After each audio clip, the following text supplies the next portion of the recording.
Never ever before such a vast area has been destroyed by the wildfires. Then floods have devastated large regions of Greece. For example, the plains of Thessaly. The pictures from Larissa are heartbreaking. And let me assure you that our thoughts are with all the women, men, and children who are courageously withstanding these disasters, and we mourn the lives lost. Europe stands at the side of the Greek people, and I want Greece and the Greek people to know that we are with them. Our union is a union of solidarity. It was therefore very important for us to be able to meet here today. Kyriakos, many thanks for coming, and to discuss this solidarity together with your ministers and our commissioners. We spoke about the best ways how to help the Greek people.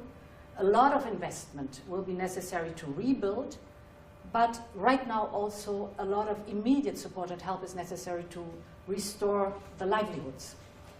My main message is that the Commission will be inventive, we will be quick, and we will be flexible. We will mobilize all EU resources that can be deployed. And let me focus on 5 important funding streams that could be mobilized. First, we should use unspent cohesion money from the last period, which would otherwise be lost, so that's fresh money, and front-load parts of the current cohesion funds. Second, the same goes for the European Social Fund Plus that could be mobilized here too. These funds would be lost and can be dispersed this year. So part of the money that can immediately go to Greek citizens to support will also be European money.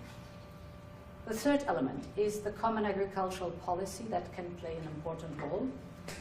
Here are 2 unused funds from the previous Greek Rural Development Program, but we also look into funds under the current Greek CAP strategic plan, and we will examine the agricultural reserve for next year. If we look at those funds, they could, for example, help restore forest or farming infrastructure. A lot is needed to be done.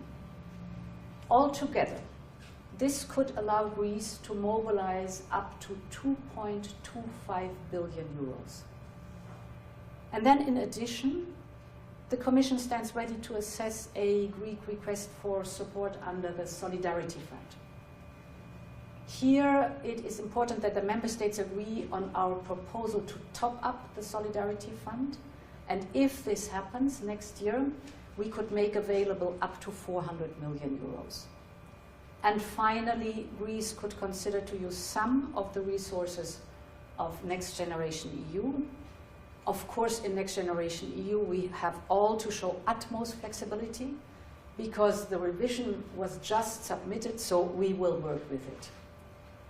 My services will work closely on all these options with the Greek authorities. We have decided to form a task force that immediately will start its work today. Together we will find the best possible ways to help the Greek people, and the Greek people can count on Europe for fast support, maximal flexibility, and we stand by your side not only in this acute moment, but also to rebuild and reconstruct. Thank you, Madam President, dear Ursula. First of all, thank you for the speed with which you responded to my request to meet you and your team to discuss, as we have done today in a very constructive meeting, the ways in which Europe can stand by the people of Greece during these extremely difficult times. I would first and foremost address the gravity of the situation at hand. Greece has, over the past month, endured 2 devastating natural disasters of historic proportions. The mega fire in the region of Evros is the largest fire in Europe's history. And if that was not enough, then we were hit by the massive storm Daniel, which hit the regions of Thessaly and central Greece particularly hard. We've had the worst floods in our history. This is probably one of the most powerful storms to ever hit Europe. I would like to again express my condolences to those who lost loved ones during this storm. I would like to thank our emergency response teams, the civil protection, our armed forces, all the volunteers who are still, as we speak, active in the field, dealing with the aftershocks of this unprecedented natural disaster. This is just one photo of the village of Metamorphosi, how it was before the storm, how it is now, and unfortunately we have dozens of villages that are in a similar situation. We've had massive damage to our agricultural production, significant damage to our infrastructure, and most profoundly damage to people's lives. I mean, houses have been flooded, so it is our number one priority to make sure that these people can actually return to their houses, that the businesses can start operating again, and we count on Europe's support to be able to achieve that. The good thing is that at least our economy has been performing very well. We are in a position to cover many direct needs without deviating from our budgetary targets, but I think it is urgent, as you said, for the European Union to show maximum support, but also maximum flexibility, and to come up with innovative ideas of how to support Greece immediately, but also in the short to medium term. I think you touched upon many of the areas we've discussed.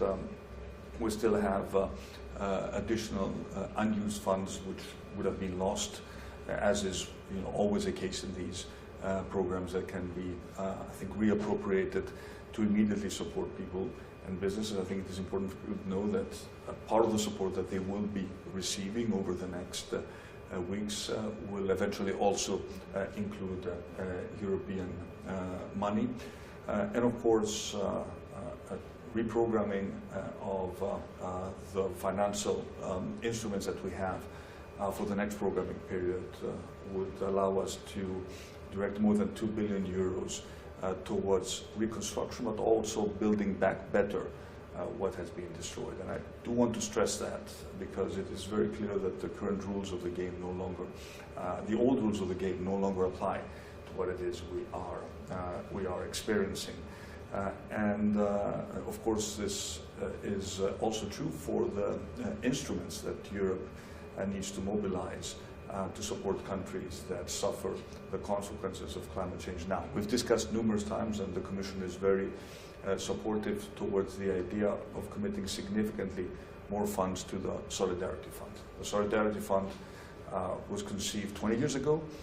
It is clearly not fit for purpose, not in terms of the processes, but in terms of the size of funds available. So I will make it my personal mission to convince my colleagues at the European Council that we need to top up the Solidarity Fund with significantly more available funds in order to support countries that are struck by natural disasters directly related to climate change, but there are also other types of natural disasters where countries need support. And of course, this is also true for the agricultural reserve. It's less than 500 million. In these days of significant impact of climate change, it is also very clear that we need to mobilize additional funds for this purpose. There are many ideas, but we need to convince our colleagues at the Council that this is an utmost priority. I think the important thing now is, as you pointed out, not to despair. We will build back. Europe is going to support us in this effort. And I would like to thank you again, Madam President, for the speed with which you have responded to my request. I would like to point out that we have already set up, as you said, a task force that is going to do the detailed work of overcoming, the traditional bureaucracy and making sure that whatever money is dispersed by Europe reaches its final destination as quickly as possible. And I know that, as in many other instances during the past years, we can count on your personal support. We can count on Europe's support. Europe has supported Greece during very difficult periods, and I'm sure it will do the same now.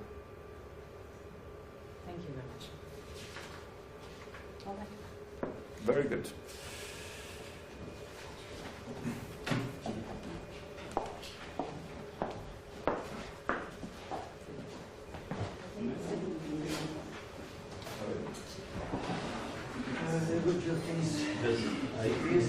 And the translator also for the other guy, I take it. Thank you.